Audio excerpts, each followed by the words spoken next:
প্রিয় শিক্ষার্থী বন্ধুরা, আসসালামু আলাইকুম। তোমাদেরকে বাংলাদেশ বিষয়াবলীর প্রথম ক্লাসে স্বাগতম। এই ক্লাসে আমরা শিখব বাংলার প্রাচীন ইতিহাস, বাঙালি জাতির উদ্ভব।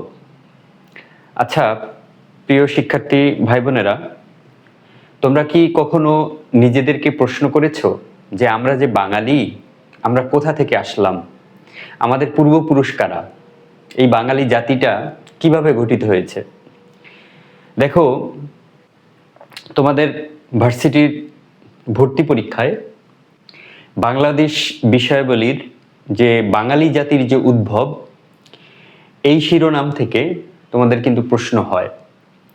এখান থেকে কি ধরনের প্রশ্ন আসবে এবং কিভাবে তোমাদেরকে কনফিউজ করবে, এটা তোমাদেরকে ক্লিয়ার করে দিব ইনশাল্লাহ। এই ক্লাসটি করার পরে যে কোনো বই থেকে তোমরা যদি বাঙালি জাতির উদ্ভব এই হেডলাইন, এই শিরোনামে যতটুকু লেখা থাকবে, এক নজরে তুমি যদি পড়ে ফেলো বা প্রশ্নগুলি সমাধান করো, ইনশাল্লাহ তোমার মাথায় ঢুকে যাবে যদি এই ক্লাসটা আমার করো। দেখো, এই ক্লাসটা খুব ছোট, আমি একদম চুম্বক পয়েন্টগুলি যেগুলি ভার্সিটির ভর্তি পরীক্ষায় একদম আসবে, আমি তোমাদেরকে বলতে চাই তোমরা অতিরিক্ত যেইগুলি ইম্পর্টেন্ট না, ওই পড়াশোনা তোমরা করবে না। অতিরিক্ত তথ্য দিয়ে তোমাদের মাথা ভরে ফেলবে না। আমি যেই তথ্যগুলি দিব ইনশাল্লাহ তুমি আমার ক্লাসটা করো, তারপরে তুমি বুঝতে পারবা যে আসলে এই বিষয়গুলি তোমার গুরুত্বপূর্ণ, এর বাইরে আর পড়ার দরকার নাই। বাঙালি জাতির উদ্ভব, এখানে যে আমি তথ্যগুলি দিব, এর বাইরে তোমার একটুও পড়ার দরকার নাই। তুমি জাস্ট এইগুলো রিভিশন দিবা, ইনশাল্লাহ কমন পাবা। এবং তুমি তোমার ভিতরে কনফিউশন থাকবে না। আর যদি তুমি নিজে নিজে পড়তে যাও, দেখবো তোমার ভিতরে কনফিউশন তৈরি হবে। আমি 100% তোমাদেরকে গ্যারান্টি দিতে পারি যে কোনো ধরনের কনফিউশন থাকবে না। দেখো, বাঙালি জাতির উদ্ভব। আচ্ছা, আমরা তো জানি যে বাঙালি জাতি কিন্তু সংকর জাতি। সংকরটা কিভাবে হলো? অনেকগুলো মিশ্রণ, অনেকগুলো জাতির মিশ্রণ মিলেই আমরা এই বাঙালি জাতিটা হইছি। কিভাবে?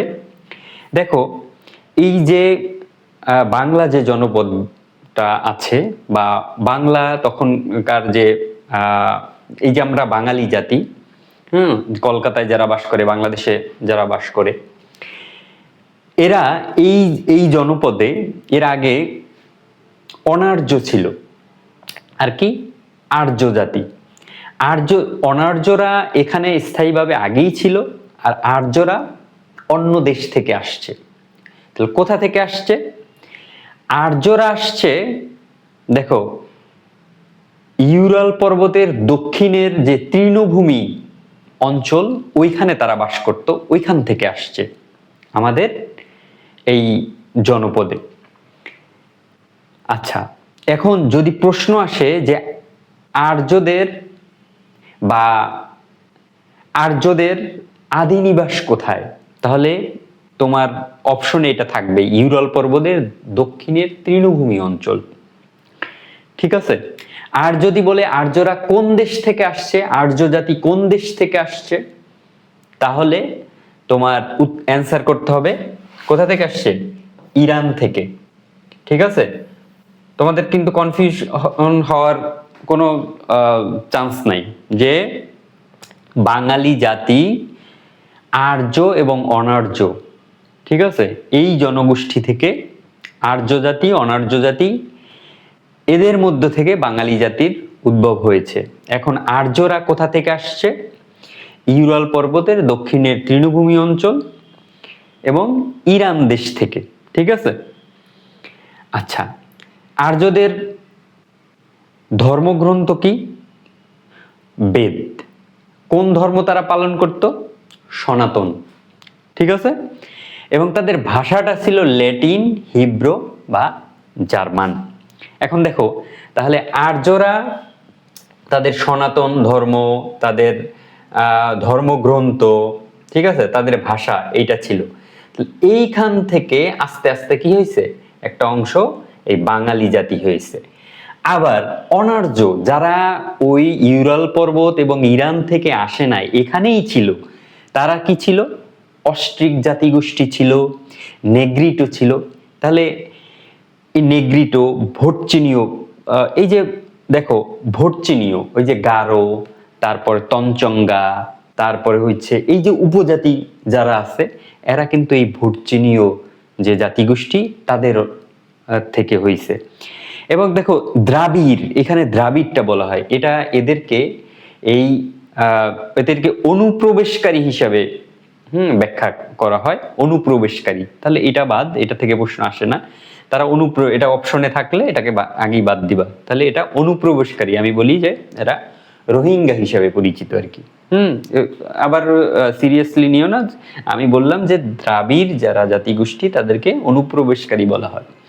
এখন অস্ট্রিক, এই যে দেখো অস্ট্রিক কিন্তু ভাষা, আর একদিকে জাতি। যেমন হচ্ছে আমরা বাঙালি জাতি, আমরা বাংলা ভাষায় কথা বলি, এখানে অস্ট্রিকটা ভাষাও এবং জাতিগোষ্ঠীও।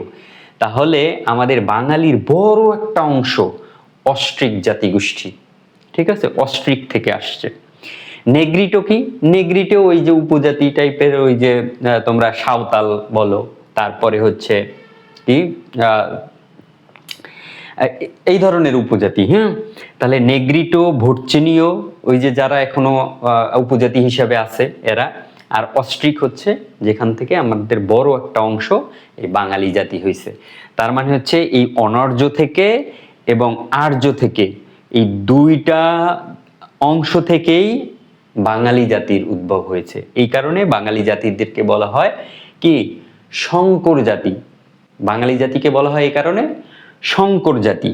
আর একটা প্রশ্ন তোমাদের আসতে পারে যে অস্ট্রিক বাঙালি কোন জাতিগোষ্ঠী থেকে হয়েছে, বা অধিকাংশ কোন জাতিগোষ্ঠী থেকে হয়েছে? তাহলে অস্ট্রিক, এই জায়গাটায় অস্ট্রিকের আর একটা নাম হলো নিষাদ। ঠিক আছে, নিষাদ জাতিগোষ্ঠী, আদি জাতিগোষ্ঠী নিষাদ বা হচ্ছে অস্ট্রিক।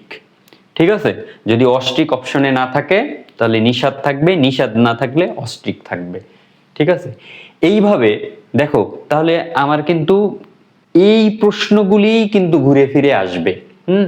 তোমার যদি বাঙালি জাতিগোষ্ঠী উদ্ভব হয়েছে কোথা থেকে? আর্য থেকে, এইটা যদি অপশনে থাকে এটা দিবা। যদি এই অনার্য আর্য একসাথে থাকবে না, আর্য থাকবে, তারপরে এই যে অপশনে অন্য কিছু থাকবে। ঠিক আছে, তাহলে তুমি অ্যান্সারটা খুব সহজেই কিন্তু পারবে।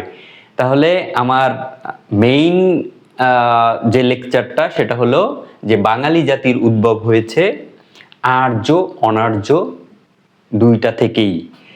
এই আর্য থেকেও আসছে, অনার্য থেকেও আসছে, এই কারণেই বাঙালি জাতি সংকর জাতি।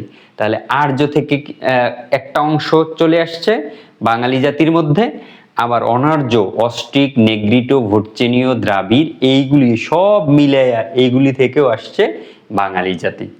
ধন্যবাদ। আমার ক্লাসটা যদি ভালো লেগে থাকে বা উপকৃত হও, আমার চ্যানেলটি সাবস্ক্রাইব করবে এবং বেশি বেশি শেয়ার করবে, যেন তোমাদের জন্য ভিডিও বানানোর জন্য আমি আরও উৎসাহী হই।